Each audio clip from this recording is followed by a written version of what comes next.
तो दोस्तों वीडियो शुरू करने से पहले मैं आपको एक बात बताना चाहता हूँ कि किसी की कमजोरी का फायदा नहीं उठाना चाहिए। कमजोर पे सब हावी होते हैं। मजा तो तब आता है जब मुकाबला बराबरी का हो और उस वक्त का इंतजार रहेगा।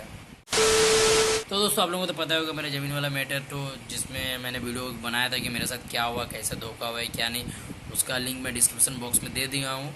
आप लोग देख सकते हैं जिन्होंने ये वीडियो नहीं देखा है। तो दोस्तों 7 तारीख जो था कल, उसका रिजल्ट आ चुका है, आ गया इसका रिजल्ट। ठीक है, तो इसको मैं आपको और अब मैं आपको कुछ दिखाने वाला हूँ, बस आप उस चीज़ को नोट कीजिएगा। ठीक है, अभी हम जा रहे खेत और आपको दिखाने वाले हैं, बस आप नोट कीजिएगा पॉइंट को। ठीक है, तो हम लोग आ गए, चलिए आपको दिखाते हैं हम खेत की ओर।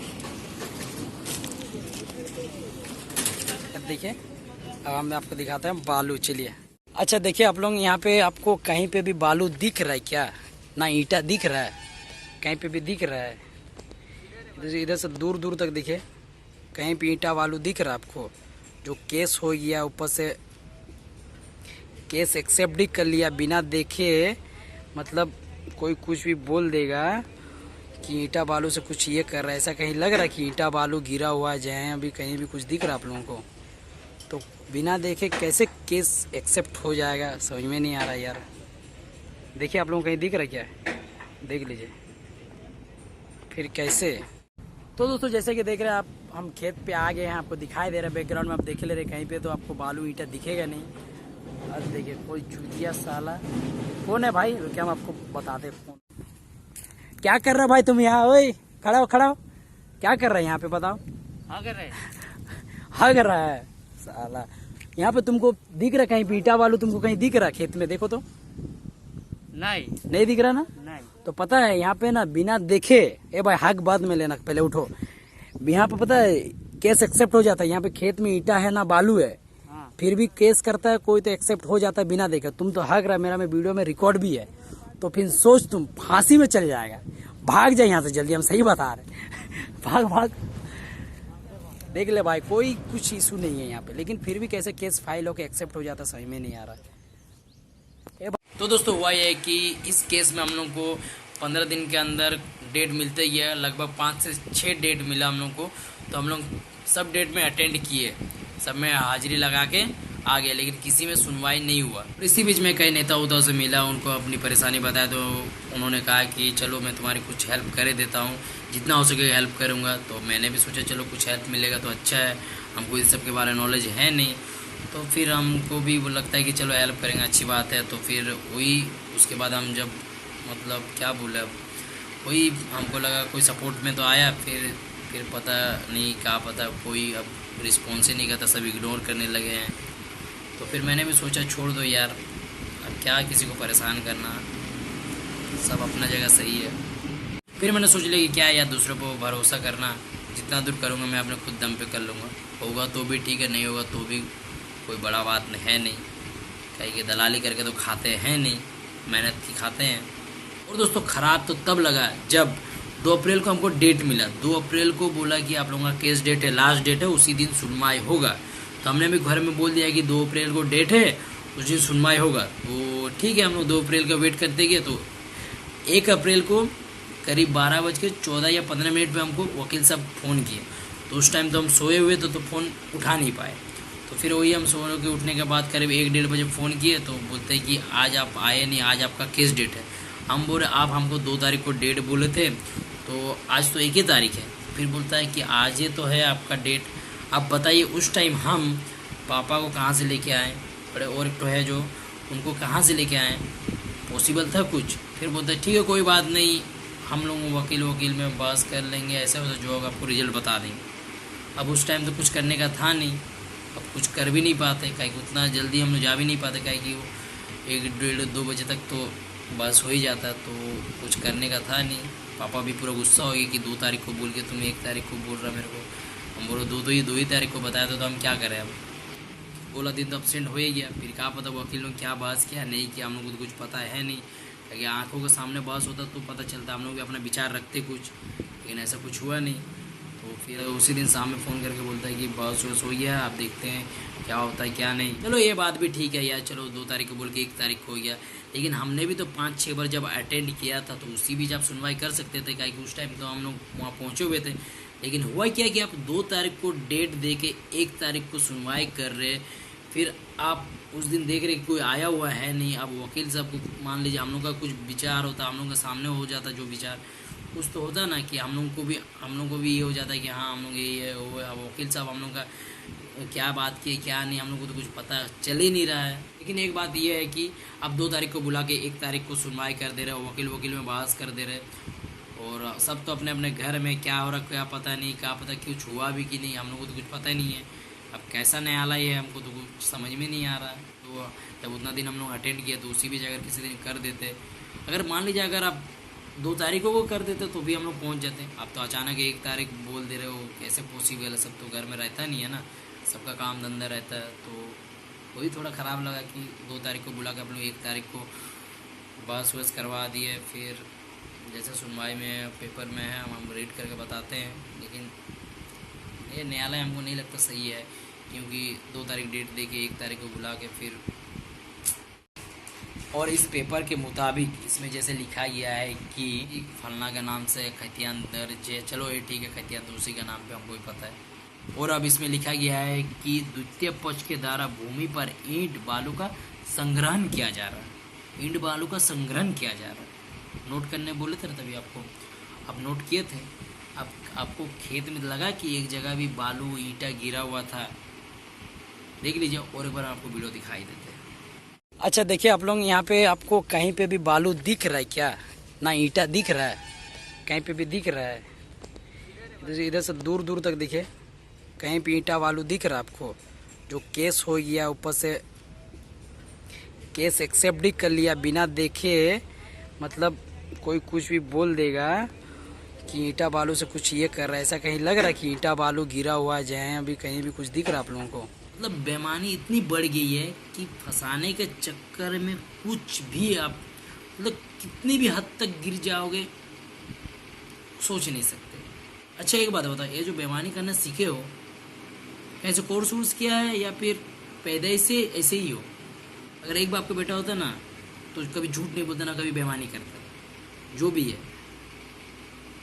अगर ईंट बालू का बात होता ना भाई, अगर उतना पैसा रहता ना अपने पास तो घेरा किए हुए रहते, समझा? तो तुम लोगों को फिर इतना औकात नहीं होता कुछ बोलने का ना कुछ करने का। लेकिन इसमें लिखा गया कि लगान रसीद की छाप है। जब मैंने ब्लॉक में जाकर पता किया कि हमको अपना रसीद कटवाना ज़मीन उमीन का, तो फिर वो बोलते हैं कि बाबू 2016 के बाद से आसरमनी पंचायत में ना किसी का रसीद कटा है ना अभी कट पाएगा, इससे बाद कब कटेगा उसको कोई चांस नहीं। लेकिन इसमें लगान रसीद की छाया प्रति कैसे अटैच हो सकती है जब 2016 के बाद से कोई रसीद कटे ही नहीं? मतलब अंदर अंदर कुछ काम होता है, मतलब खेल है पूरा। दुनिया है काला बाजार, ये कैसा बोलता है। ये भी आगे लिखा हुआ जैसे कि द्वितीय पक्ष के द्वारा संबंधित दलील संख्या 8254 और डेट है आपका 27/12/1967 की छाया प्रति संलग्न है, और दूसरी कुछ हमारी डॉक्यूमेंट इंक्लूड नहीं। ये तो सही है कि हमारे पास वो डीड पेपर है जो है और हमारा दखल में जो है, लेकिन ये चीज़ क्यों मेंशन नहीं है कि उस टाइम से 1967 के बाद आज 54 से 55 साल हो गया, अभी तक ज़मीन हमारे कब्जा में है, हमारे दखल में है। प्लस डीड पेपर में जैसे लिखा हुआ कि हमने ज़मीन 600 रुपये में लिए थे उनके पापा से, और उनके पापा ने यह भी कह भी दिया था कि मेरा वंशज कभी इस ज़मीन पे दावी ना करे।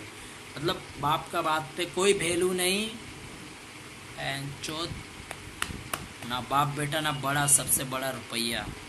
सही बात है, कौन सा हीरो था यार, नाम भूलिए, कोई बात नहीं। और आगे जैसे लिखा हुआ कागजों के माध्यम से प्रतीत होता है कि विवादित भूमि आदिवासी खाते की भूमि है। चलो ठीक है, आदिवासी खाते की जमीन है जिसका किसी गैर आदिवासी से क्रय विक्रय का दावा नहीं बनता। हाँ चलो दावा तो नहीं बनता अभी, जैसे CNT एक्ट लगा हुआ, लेकिन हमको जितना पता है या जितना हम सुने हैं कि उस टाइम लेन देन चलता था। अब गलत भी होंगे तो गाली दे देना कमेंट बॉक्स में, कोई बड़ी बात नहीं है। लेकिन मुझे ऐसा लग रहा है कि उस टाइम लेन देन होता था, और दादाजी को नहीं पता था कि इतना बेईमानी होता, नहीं तो मेरा 600 रुपया रहता था, अभी हम करोड़पति बन जाते। भाव नहीं देते लूंगा, कसम से बता रहे हैं। करेंगे पैसा ही पैसा होगा। देखिए मेरा कोई दावा तो बनता नहीं है, लेकिन भाई 55 सालों से हम खेत को उतना संभाल के रखे हैं, उतना दिन से हम रखे हुए हैं। आसपास का तो दलाल आदमी खाए गया है, और तेरे पास रहता तो अब तक खा भी लिया होता। जो मेरे पास है बोल के नज़र नहीं पड़ी मेरे को, जैसा लगता है।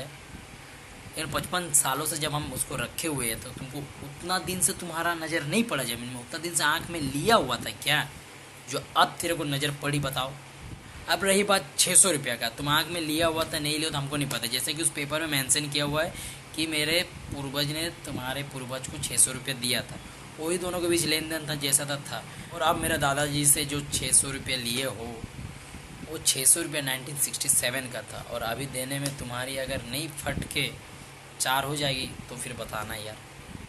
और एक बात यार, कल रात मेरे दादाजी मेरे सपने में आए थे, तो सपने में आके उनके अब्बू जान का बहुत ही ज़्यादा तारीफ कर रहे थे। फिर मेरे दादाजी बोले आइए बैठे यहाँ पे, पता ही क्या चल रहा है यहाँ पे, हेटा हेटा रोल चल रहा है। हेटा हेटा रोल बोलता है कोई नहीं है टक्कर में। जब दादाजी को मैंने ये सब बातें बताई ना, फिर दादाजी पता ही क्या कहा, चला जा बहुत ठीक है। देख भाई पब्लिक को मज़ा आना चाहिए, पब्लिक को मज़ा आना चाहिए। देख भाई वीडियो शेयर होना चाहिए भाई, ठीक है, तुम लोग मज़ा लो बस। मेरा तो लगे गया, खाया साला बेईमान आदमी सब। बेईमान किया रे, बड़ा जुर्म किया रे, छोटी सी उम्र में ए जख्म दिया रे। और भाई इसमें जैसे कि लिखा गया है कि आदिवासी खाते की भूमि है, क्रय विक्रय का दावा नहीं बनता, क्रय विक्रय का दावा नहीं बनता। बात पे भी हम थोड़ा विचार विमर्श करते हैं। पूरा झारखंड तो आदिवासियों का है, तो इस हिसाब से देखा जाए तो जितने भी यहाँ से बाहरी आए हुए हैं तो फिर वो लोगों का तो फिर दिक्कत है, कभी भी वो लोग मिस्टर इंडिया हो सकते हैं। जैसे कि हम अगर 55 साल का ज़मीन अपना रख नहीं सकते, फिर वो लोग तो समझ रहे कितना, मतलब क्या बोले, वो लोगों का तो कुछ हक ही नहीं बनता है। जब तक मेरे पास डीड पेपर है, वो लोगों के पास तो होगा तो एग्रीमेंट पेपर होगा, तो उसका तो बस 11 महीने ही वैलिडिटी रहता है। तो फिर भाई अपना लगवा लो, बजाते रहना फिर। और इसके अंतर्गत देखा जाए तो आदिवासी ज़मीन को कोई गैर आदिवासी व्यक्ति नहीं ले सकता। तो मेरे भाई हम एक बात बताना चाहते हैं कि आदिवासी के ज़मीन में क्रय विक्रय नहीं होता, तो फिर इतना जो बेचा हुआ ज़मीन है आदिवासी लोगों का, तो उनके ऊपर भी कार्रवाई की जानी चाहिए। और अभी आगे भी बेचा जाएगा, और मेरा जो ज़मीन रखा हुआ है ये भी बेचा जाएगा, ये भी बेचेगा। वो हम लिख के बता दे रहे हैं, हम बताए दे रहे कि ये जो मेरा ज़मीन है आदिवासी लोगों की ज़मीन, ये भी बेचाएगा, तो उसके ऊपर भी कानूनी कार्रवाई होनी चाहिए। क्योंकि आपका जब ज़मीन क्रय विक्रय होता नहीं तो आप ज़मीन बेचेंगे क्यों। तो जिस हिसाब से देखा जाए तो फिर मेरे को तो नहीं है मिलना चाहिए था, वो तो आदिवासी ज़मीन था, चलो कोई बात नहीं, डीड पेपर था, उसके बाद भी हमको नहीं मिला। लेकिन भाई अभी जो ज़मीन आदिवासी लोग बेच रहे हैं, एग्रीमेंट पेपर देखिए, एग्रीमेंट पेपर फिर उन लोगों को भी उठा सकते हैं। तो फिर भाई जो ज़मीन ले रहा, फिर तुम सोच लो क्या होगा तुम बाद में, आज नहीं तो कल, नहीं तो 10 साल 20 साल बाद तुमको भागना तय है। और एक बात, आदिवासी ज़मीन को जैसे बोल रहे कि गैर आदिवासी से कोई लेन देन है नहीं, तो फिर आदिवासी मेरे 2-4 ऐसे भी दोस्त हैं जिनका ज़मीन लूट गया है, उनको क्यों नहीं मिला, उनका ऊपर भी केस चल रहा था। वो केस कैसे हार गए? क्या वो गरीब थे इसलिए कि गरीब CNT एक्ट गरीब आदिवासियों के लिए नहीं है, मतलब उच्च स्तरीय आदिवासियों के लिए सिर्फ? क्या मेरा हिसाब से ये कहना है कि भाई कोई आदिवासी गैर आदिवासी नहीं होता। अगर तेरे पास पैसा है तो तुम केस जीतोगे, नहीं तो तुम घंटा नहीं जीतने वालों, कसम से बता रहे। यहाँ सब पैसों का खेल चलता है, यहाँ कोई न्यायालय नहीं, बस पैसा, पैसा कमाओ सब तेरा, नहीं तो फिर कोई तेरा नहीं भाई। और जैसे कि इस पेपर में लिखा गया है कि इस पेपर का मूल्य बस 15 रुपये है, लेकिन वो वकील साहब ने मेरे से लिए 1500 रुपये, 15 रुपये का 1500 रुपये देना पड़ा मेरे को। लेकिन क्या करें भाई, खुद से तो होगा नहीं, होगा क्यों नहीं, लेकिन होता है कि वो वकील साहब है तो उनको ज़्यादा नॉलेज है। उन्होंने भी बताया कि 30 साल के बाद लॉ के हिसाब से लिखा गया है कि 30 साल के बाद अगर कोई ज़मीन आपके पास रहता तो वह ज़मीन आपका हो जाता है। लेकिन घंटा नहीं होने वाला भाई, इस चक्कर में मत रहो, समझा, कि घर बना लिया टूट भी जाता है घर, समझा, चूतिया मत बनो, समझो। अब बताओ किसके ऊपर ट्रस्ट करे यार। वकील साहब तो हमको लगा चल मेरा सपोर्ट में है, अभी भी सपोर्ट में, ऐसा नहीं बोल रहे कि वो मेरा खिलाफ है, लेकिन 15 रुपये का 1500 रुपया भाई, सब बिका होइएगा। ट्रस्ट नाम की कोई चीज़ नहीं है, बस हिंदुस्तान में पता है, हिंदुस्तान में सब कुछ बिकता है, बस उसकी सही कीमत पता होनी चाहिए। हर एक शख्स बिकता है इस जहाँ में, बस उसकी सही कीमत लगानी पड़ती है। लेकिन कोई बात नहीं यार, जो हराम का खाएगा भगवान करे रात भर खाए लेकिन सुबह को निकाल ना पाए। तो दोस्तों वीडियो यहीं पे ख़त्म करते हैं। मेरा हो गया लग गया पूरा कितना का 600 का, क्या पता 600 रुपया भी मिलेगा कि नहीं मिलेगा। चलो शुरू किए थे, आप लोगों को बताया था कि क्या हुआ मैटर तो ही इसलिए हम वीडियो बनाए अपलोड कर दिए। और आप लोगों को लगता है कि कुछ होगा तो वीडियो को शेयर करके देखो यार, कोई हेल्प करने वाला होगा तो ठीक है, नहीं तो फिर बम बोले।